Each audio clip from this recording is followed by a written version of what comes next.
Hello and welcome to this album with me. It's William Han. Normally, it's the podcast where each episode a guest and I would deep dive an album of their choice. But this isn't an ordinary episode. Like many people right now, I'm caught in a bit of Strokes euphoria. So I figured we'd do another solo episode and I'd just talk about my love of the Strokes, which right now feels like it's an absolute fever pitch, heightened in ways I could not begin to imagine. There's a new single, a new tour. They've smashed it at Coachella twice. How could I not talk about it on the podcast? So that's what we're doing. Solo episode, break from the normal format. It's my fucking podcast.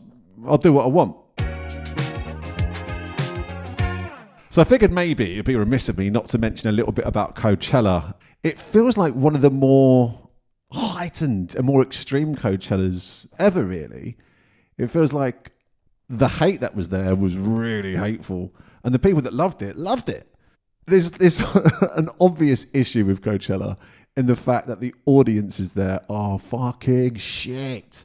It was so Black Mirror watching Sabrina Carpenter's performance, wasn't it? 80,000 people stood upright, stationary, staring at their phones. Really, really grim business. But I think like you'd go and watch someone like Interpol and the audience were having it, in all honesty. There's no cameras there. It looks amazing. It would punk bands like The Chats. Their show looks phenomenal. It was like a normal sort of festival show you'd get anywhere else. It was no different at that Coachella performance than anywhere else.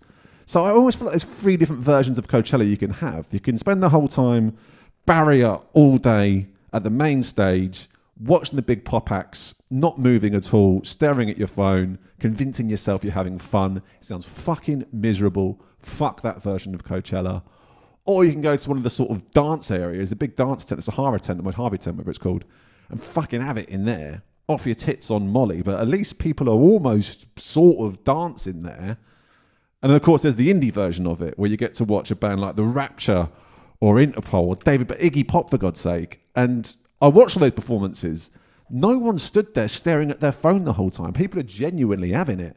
So, I don't know. I'm kind of endlessly fascinated by Coachella.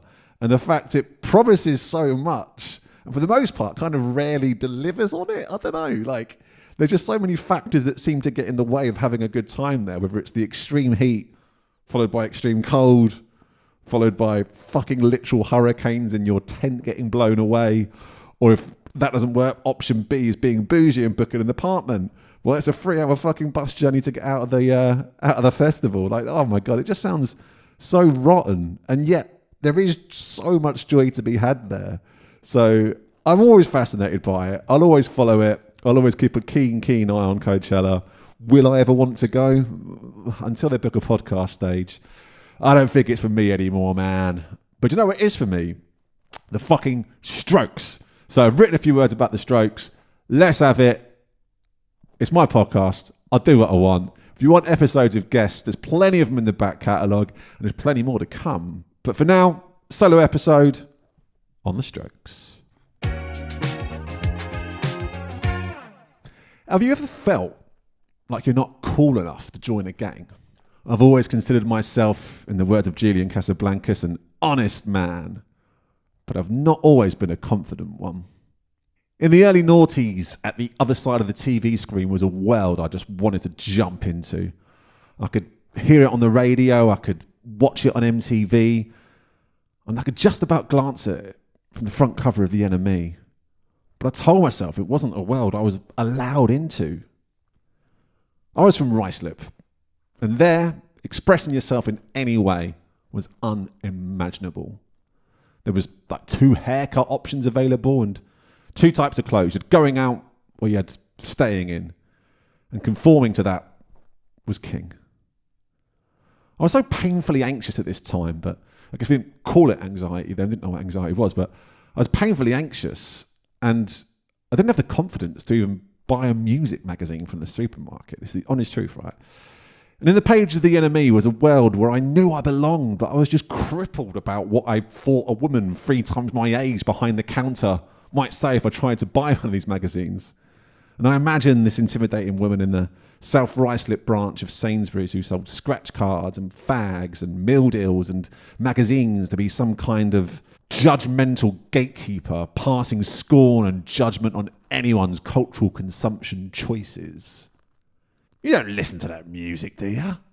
I'd imagine her saying. They look like horrible scruffy bastards. Oh no, it's not for me. It's for my cousin. Yeah, you don't know him. He's from Canada. Nah. Can't be risking that. I guess I just won't buy the enemy then. It was weird. This weird sort of self-imposed anxiety stopped me from enjoying an era of music, which in hindsight I was basically the perfect age for. I should have had The Strokes Rock and Julian Casablancas' God written all over my school books. But at that time, I was just listening to drum and bass, wondering why girls don't want to snog me. If I'd have just had the confidence to slip into some Converse and skinny jeans, it's inevitable the snogging would have followed, right? Right? I don't know, who knows? Instead, I missed out on what is probably the most important, the most exciting, most visceral and, yeah, I'll say it, the most sleazy era of guitar music of all time. I shan't go into too much depth on what I missed out on. It's been documented in pretty unrivaled depth and quality in Lizzie Goodman's Meet Me in the Bathroom, or as I call it, it's the Bible.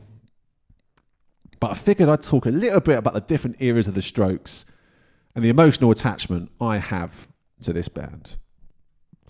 So my real love of the Strokes begins at Reptilia, in that iconic split-screen music video where close-up shots of battered sneakers stomp on distortion pedals and cigarettes were lit and smoked with a level of elegance mere mortals could only dream of. The song and video, it completely changed how I listened to and understood music. It was the first time I was really able to understand what each different instrument was doing. And as the bass and guitars both stopped and started at various points, it was all just so dynamic and distinct and iconic and instantly recognisable. And thanks to the video, it was all easy to follow along with. Previously, when I'd listened to Oasis, and man, I listened to a lot of Oasis as a teenager, my God, I would just sort of hear Liam's vocals and all the other instruments would just sort of cut through as just one big swampy collective noise. But with the Strokes, I'm following each instrument individually. And as I listen, this band were just making guitars so exciting again. Maybe I should pick up that old Stratocaster of mine. Emotionally, I'd sold my guitars and brought turntables a few years back. Well, looked like it was time to sell my turntables and buy guitars. I mean, not literally, of course. The turntables in my bedroom, they were Big Brother's. But he would have quite literally murdered me if I was to sell his Technics 1210s and buy an Epiphone Riviera. Sorry, Chris, I've just discovered the Strokes. The turntables have got to go. But I digress. I still wasn't quite ready to throw myself into this indie world two-footed, but I was making massive inroads to get there. The year was 2005 and the planet had an insatiable desire for illegal downloading of MP3s. And despite the ease with which I could have pressed a few buttons and had "Is This It?" on my baby blue iPod mini, I thought the ethical thing to do was to support physical media and buy a second-hand CD copy of "Is This It?" from eBay. Now, obviously, none of that money was going to go to the Strokes, but in my mind, it made sense. The copy that had arrived from a Virgin Megastore, and it had the big V sticker on it, and it said £9.99 next to that iconic Virgin V. I thought it was pretty cool. So that second-hand CD, it cost me £4.99. So that's good value for all parties concerned there, I think. I immediately burnt that disc to my computer. I transferred the MP3s to the aforementioned baby blue iPod mini. Remind me, why did I buy that second-hand CD again? If I'm just going to burn it, put it onto it. I probably should have just downloaded it from a torrent, shouldn't I, really? But it felt right at the time. I really, really, really enjoyed this masterpiece of an album, and I wanted the world to know it. So my band at the time, we covered numerous songs of theirs in rehearsals, but only one made it to the stage. That was New York City Cops. Last Night would have been a bit too obvious, too hack, too on the nose. New York City Cops? That was for indie connoisseurs. The Thinking Man Strokes album track. I never did quite manage to nail that solo though. Nah, never quite got there. Didn't stop me though. By late 2005, the Strokes had released their most bonkers song to date. Juicebox was on constant rotation on MTV2. Quick shout out actually to Juicebox and the phenomenal B-side Hawaii. What a tune, man. If you've not heard that one yet, I would strongly suggest getting on the case. But yeah, their third album was on its way, and in early January, a few of the album tracks had leaked online. So by this point, I'm a bit more savvy with illegal MP3 downloading and file sharing. And amongst those leaks was a Strokes demo called In Transit, which didn't appear on the album, but it was re-recorded and went on to appear on Albert's debut solo album in 2007. So when it leaked, I thought it was going to be on First Impressions of Earth. But yeah, I haven't heard that demo version for like 20 years. And I put it on just now. Meh. Yeah, the band will probably write to pass on that one. Don't really think it's going to work too well next to the stratospheric-sized riffs of Razorblade or Heart in a Cage. 2006 was a big year, man. Big year. What a year. I really found myself when I started dressing like a total donut, living out loud, going to loads of gigs, performing at my own gigs, and tearing up the dance floor of indie discos at least 2 to 3 times a week. And the snogging was just about getting off the ground. And I'd undoubtedly carved out the lifestyle I'd sort of dreamed of over the last couple of years. And every time I left the house, it was like seeing the contents of that week's NME come to life as I entered another music venue or nightclub. Every week I had a new favourite band, and basically I saw them all, man. But I really wanted to watch the Strokes more than anything. They were in the UK that summer for a show at Wireless Festival in Hyde Park. Excited for this year's edition of the festival? I know I am. Hey, Kanye. Now, I didn't have money for it, but I sort of prayed and I hoped that a ticket would just sort of fall from the sky for me. Don't know why I thought that was going to happen, but yeah, the day of the show, it was a proper scorcher. Kind of summer's day that you dream about all winter. Not that I could enjoy it, of course. I was beyond skint, just sort of sat at home, moping around, making the place look untidy. I was just bereft at the fact that a monumental Strokes show was happening in my city and I couldn't go to it. I remember Mum told me to sort of make myself useful and cut the grass, get in the garden, fucking kidding you. And I very begrudgingly did as I was told. But internally I'm thinking, oh my God, why must I do manual labour on this glorious summer's day? I could be watching the Strokes in fucking Hyde Park. And despite all the overwhelming evidence that I just wasn't going to see the Strokes that day, I still sort of strangely believed it would happen. I don't want to say I manifested it. I mean, again, I wouldn't have known what the word manifested meant in 2006. But 15 minutes into this arduous, seemingly endless task of mowing the grass, my phone rang. I was quite surprised I even heard it over the lawnmower, really, but many would call it intuition. I call it indie instinct. Either you got indie instinct or you don't. Can't teach that. On the other end of the phone was my friend and bandmate, Bobby. Hello, I answered. He simply replied, Bill, why are we not going to watch the Strokes today? How to answer this, I thought. I know what I want to happen here, but perhaps it's a bit optimistic of me to hope that he'd just, buy me a ticket. Well, in the simplest terms, Bobby, I don't have any money. There was like a moment's pause. But you can go, right? You're not like work or anything. No, I'm just at home cutting the grass, mate, yeah. Oh, for fuck's sake, Bill. If that's the only thing stopping you going, I'll take care of that. I'll get us both tickets off a town. Come on, let's get a move on. Fucking nice one, Bobby. Nice one, man. I'll always be grateful for that one. I promised Mum I'd finish the garden tomorrow, and I almost meant it. And I made my way to Hyde Park as quickly as the Piccadilly line from Hillingdon would allow. A strange aside, actually, I was debating mentioning this or not, but when we brought tickets, I just sort of got to Hyde Park. I had to dash under like a weeping willow tree, bursting for a piss. Now, I know that's not my proudest moment, right? Public urination. It's not on. It's not cool. But under the shrubbery, I saw what can only be described as straight-up pornography being filmed in the middle of a park on a summer's day. It was so weird. And like, when you randomly see something that affronting, you sort of doubt what you've seen. But someone on the other side of the tree shouted to me, "Did you see that?" It was kind of comforting to know my eyes hadn't deceived me. Someone was literally filming pornography. It was really weird. Really weird. Meet me in the bathroom. And more like, meet me under the willow tree, you filthy little minx. Every time I go past that tree, I'm sort of still reminded by it, haunted by it, reminded of it. I don't know which one it is, but yeah, it's weird. Anyway, the show was, of course, fucking amazing. It was so good. And I was very much in my sort of get to the front and go fucking mental era. It's not really a problem at the Barfly, R.I.P., or like the Mean Fiddler, again, R.I.P., or the Astoria, R.I.P. again. Bit trickier with 60,000 people when you're at a Hyde Park concert. It was tricky, but it's not impossible. It just meant that I'd almost inevitably lose Bobby on my way to the madness of the mosh pit. I went to a concert and I fought through the crowd. Thanks for the ticket, Bobby, but I'm going in. You're coming with me. Let's go. Fucking come on. Inevitably, you just lose each other. And God, I'm an awful friend. Okay, there it is. I said it. Bobby did something nice and I'm an awful friend. I remember sort of three things from that show really clearly. There was a cover of Walk on the Wild Side. Weirdly, when they came back in 2015, they played that cover again. So I don't know why there's a sort of link there of some sort, but answers on a postcard if you know what that link is, because I am stumped. So I remember that. I remember like a world-class crowd surf during Sunday. That was really fun. But it's my first time crowd surfing in like a big show. When you're at the Barfly or whatever, you just come back and it's fine. But I basically found myself right to the side. And it took me fucking ages to fight for the crowd to get back into the thick of it again. But yeah, it was a worthwhile sacrifice.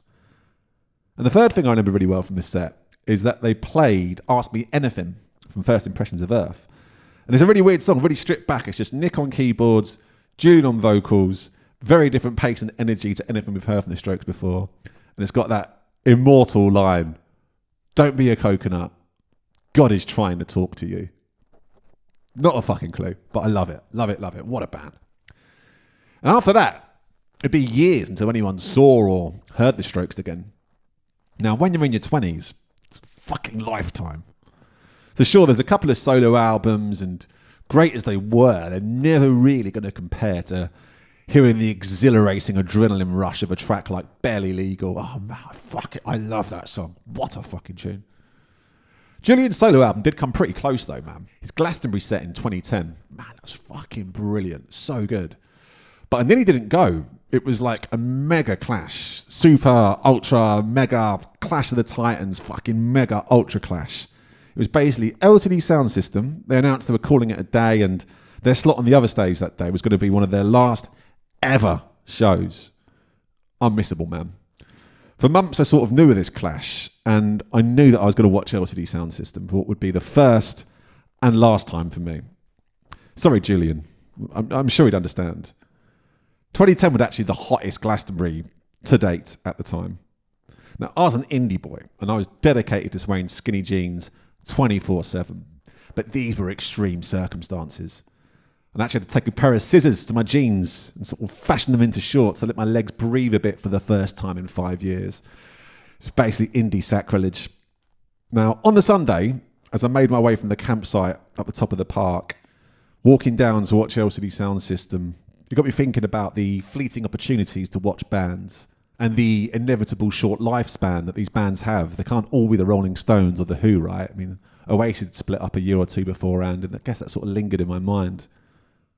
And as I'm walking down to watch what's going to be my first and last ever LCD Sound System show, something inside me stopped. I can't risk missing this Julian set. The plan had changed. Sorry, James Murphy. I'm sure he'd understand. It was the penultimate set of the festival, and it was fucking brilliant, man. It had like 4 or 5 Strokes songs, the best of his solo album. And he finished on I Wish It Was Christmas Today, which in June is always weird. But given that it was like the hottest Glastonbury ever, 5 days of 32 degrees heat, it was really silly. And like, Julian's not silly that often, so it felt really, really special, really fun. History has shown my concerns about bands splitting up were probably a little unjustified. It's only the 10 times now I've watched LCD Sound System, and it's probably about a similar number for the Strokes. The Strokes did play a few shows that summer as it happened. So it was Isle of Wight Festival and a secret show in Dingwalls under the name Venison. I remember chatting to 2 people at that Julian Casablancas show that had brought Venison t-shirts a few weeks before. I thought that was so fucking cool. As much as I wanted to be at that Venison show, I wasn't going to go to the Isle of Wight. Fuck that. I'd go anywhere for the Strokes, but I'm not going to go to the Isle of Wight Festival. No, not a fucking chance. Not even for the Strokes. So the wait continued. And in 2011... Suddenly, something happened. There was a 30-second snippet of a new Strokes song called Under Cover of Darkness. What a tune, man. What a fucking tune. One of my favourites. Now, cast your mind back to 2011. Streaming was still in its infancy, and the preferred method of purchasing music for most people, myself definitely included in this, was still just to pay 99p for an individual MP3 of a song you liked. Now, if you wanted to try before you buy, you could listen to a snippet of a song on iTunes or other similar sites and see if that song's to your liking. The boffins at Amazon's equivalent to iTunes, don't know what it's fucking called, I could Google it, but who cares, had made a bit of a mistake. And they made the Strokes' forthcoming single, which had been uploaded, which no one knew about, of course, been uploaded, and it was available for a cheeky little try before you buy teaser listen. Now, when I say I must have listened to that 30-second snippet 100 fucking times that night, man, I'm not exaggerating. It started with, we got the right to live, fight to use it, cut everything and you could just choose it. I want to be a puppet on a string. Really, really good, man. Such a tune. My singing less so, but like, so good. And then there was the amazing pre-chorus bit. Don't go that way. So good. And then there was this big drum roll that came just before this big chorus. And then it would cut off just as Fab done that amazing drum solo.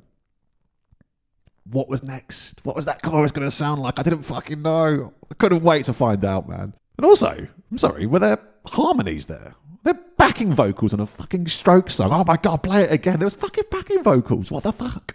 It might honestly be the best 30 seconds of music the Strokes have ever made. It's all there. It's all so tantalising and exciting. Certain days I'll tell you that Under Cover of Darkness is my favourite Strokes song.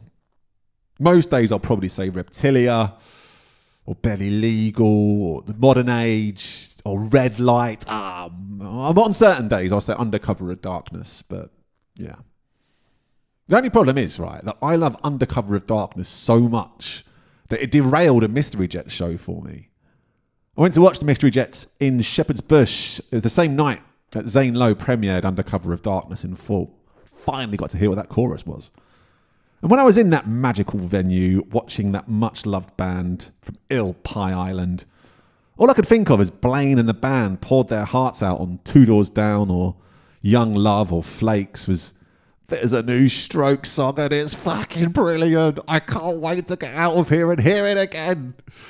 Which isn't really the best mindset to be in the moment to watch one of your favourite bands of the time, is it? So, sorry, Mystery Jets. I saw the Strokes at Benicassim and Reading Festival in 2011.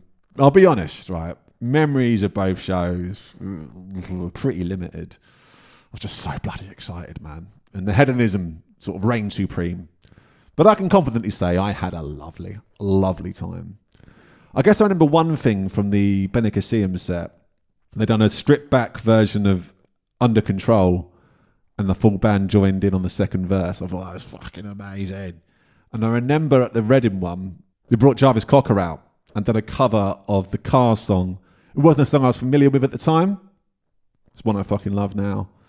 It's available on YouTube. I'd check it out if I was you. I watched it back just this weekend, actually. Really, really good stuff. Like I say, I'm really deep in the Strokes sort of hole at the moment. It's beautiful. So, both those shows were amazing. Hazy memories. I wish I was a bit soberer. Wish I could remember a bit more, but that's okay. You sort of get so wrapped up in it all because you never really know when you're going to watch the Strokes again. So I expected another sort of half-decade wait for the next album. But it's actually just 2 years. Now, that's more like it, lads. Thank you. So the 2013 album, Come Down Machine, was launched with the very odd launch single, One Way Trigger. Now, I've got to admit, it took me a while to get my head around that one. But I do really like it now. Man, I was excited. The Strokes are back. Again! And I was willing to throw money at any Strokes show that got announced. Home, abroad, maybe even Isle of Wight. Fuck it, I'd do it, man. Well, they just didn't do anything. The album was released, there was like minimal promo, no live shows. I was just thinking, God, they must really hate each other, that band. Fuck it now. And from that point on, the Strokes shows were a real rarity. They'd limit things to a couple of massive festival slots. And that was it. It just made any show they played so completely unmissable. So that's why jumping on a Ryanair flight to Barcelona for 2015's Primavera Sound was a no-brainer. Who knows if and when the Strokes will ever play again? Unmissable. So it's the first time in Barcelona, and it started off a real love affair of that festival. It's easily the second best festival in the world. So even though Julian barely said a word and he looked very odd in like a green high-vis jacket, they were brilliant that night, man. Me, my little brother, my Uncle Lee. It was great to finally hear a few of the songs from Come Down Machine live for the first time after 2 years of waiting. They played a great show at Hyde Park that year as well. And then they went on to do that classic Strokes thing of not very much for the next 6 to 7 years. This fucking band are hard to love sometimes, aren't they? Jesus. And after another seemingly endless hiatus, they returned in what is now considered the normal way for the Strokes by having a leading comeback single that is the weirdest song on the album. It's now tradition. So in 2020, that was At the Door. It's a drumless, synth-led track that sounds nothing like the Strokes. And it would have the sort of barstool bores scoffing about, the Strokes are shit now, man. They're fucking shit. Well, let them scoff. I ain't giving up on this band anytime yet. I'd like to think that it was this massive faith in the band that saw the ticket gods shine down on me, because somehow I got a ticket for their show at London's Roundhouse in February 2020. That is the Strokes' smallest UK show in about 15 years, maybe more. It was really good. And also it's quite mob-handed. There's a good 8 of us, I think, that got tickets. For like 4 pairs, but like loads of us were there and we had a lovely, lovely time. I remember they played Take It or Leave It 4 songs in, and the place just went fucking bananas. I remember after that song finished and I finally sort of caught my breath, I said to my mate Sam, man, that's enough for me. I can go home happy from there. I've had my ticket value off that song alone. But, I'm glad I stuck around. Hell of a night. I remember they finished with Reptilia. And something in my brain said, you need to be up in the air right now. Time to defy gravity. You need to be in the air immediately. And before I knew it, I was crowd surfing on the hands of the masses. I was in my mid-30s. It was fucking brilliant. The fucking Strokes are just there. So are you going to tell your grandkids about the time you considered crowd surfing at a Strokes show to Reptilia? Or are you going to fucking do it? I saw them again at Primavera Sound in 2022. It was good. It was pretty good. They didn't play last night, unfortunately. Now, as much as I consider myself a Strokes aficionado, turns out I still always want to hear Last Night. There's a reason Oasis always play Wonderwall.